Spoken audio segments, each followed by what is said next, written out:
Hello again, Internet. This is the Bagel. This is just going to be a quick kind of demo, update thing, whatever. I'm going to start off by showing the Origami Whale that I promise I'll teach one of these days.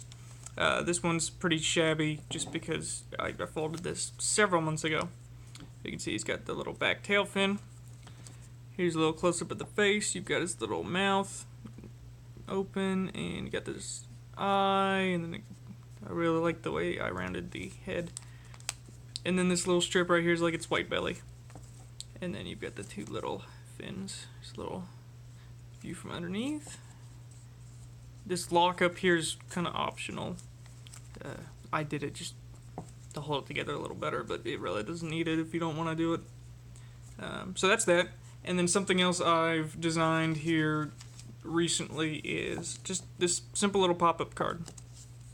See, it just doesn't really look like anything from the outside, but you open it up and it's a heart. And you can make it wiggle at the bottom.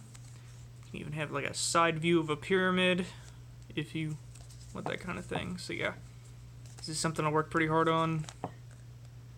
And I'm actually pretty happy with how it turned out. I really overthought the lock in the middle, but really, for some reason, not doing very much is actually better than doing a lot, if that makes any sense. I realize that's vague. But the real reason you're here, likely at least, I have managed to redesign my Origami Tetris pieces, these are just the ones I have right now, to where they have closed ends. So you can see both of these pieces have closed ends, and then you can put them together.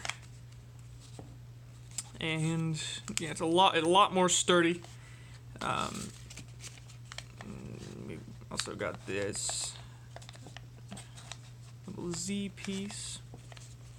The main one this started with was just the eye tetramino. Now all of these are actually made from an 8x8 grid instead of the normal 6x6. I don't have any of my older pieces with me to show off. I think I might have destroyed them all trying to tweak them, but that doesn't matter because, you know, while it's smaller, it's still a decent size. Obviously, this can, spin back around and make the square like it would have originally. And then here's the little L tetramino with the closed ends. Now you might, if you follow Joe Nakashima, I'm going to say Nakashima. If you follow his videos, he actually taught this moving cubes model, which is where I got this little lock. Camera's a little too zoomed in, but you can see moving cubes without any tape or glue. I'll put a link in the description to this really awesome model, if I'm able to remember.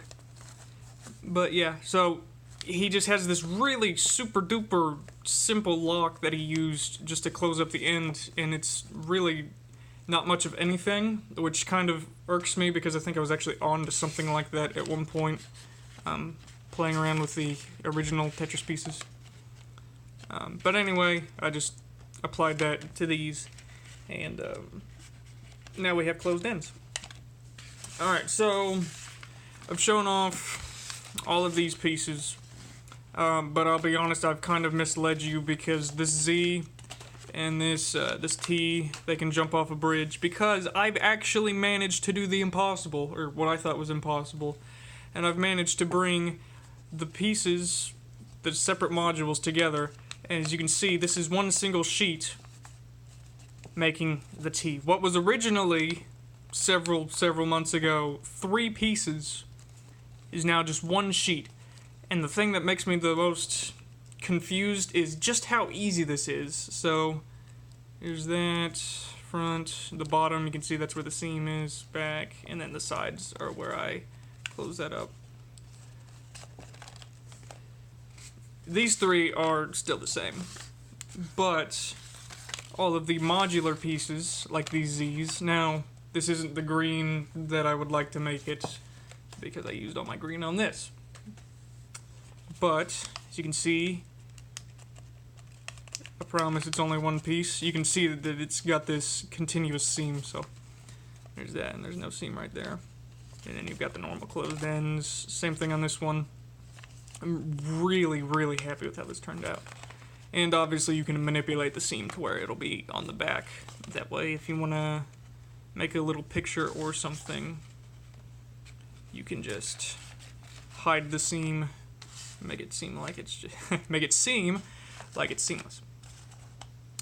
And then here's the square tetramino. I've actually managed to hide the little bend in the paper. So it's basically just two of these put together like that, if these two units were in the front, and then I just folded that unit down, and I managed to hide this little gap. The square tetramino is the only one where I'm not really sure on the folding process.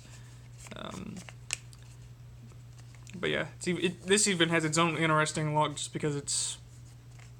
I don't know, I kind of made that up, but using the same concept as this, I think. I don't know, I use so many different locks on this, I can't remember, but I'll definitely check that out before I teach it. Now, I have no idea when I'll be able to actually teach these, but I just wanted to put something out there. Thank you, Jeremy Shafer, for suggesting that I close the ends, because I think that's something I subconsciously was thinking about quite a bit, but I was a little too proud of my work, I guess, to admit that that was something that needed to be worked on, and I'm so incredibly happy that I managed to figure out not only a way to close the ends, but a way to create specifically the T-tetramino from one sheet of paper. This is really simple, by the way.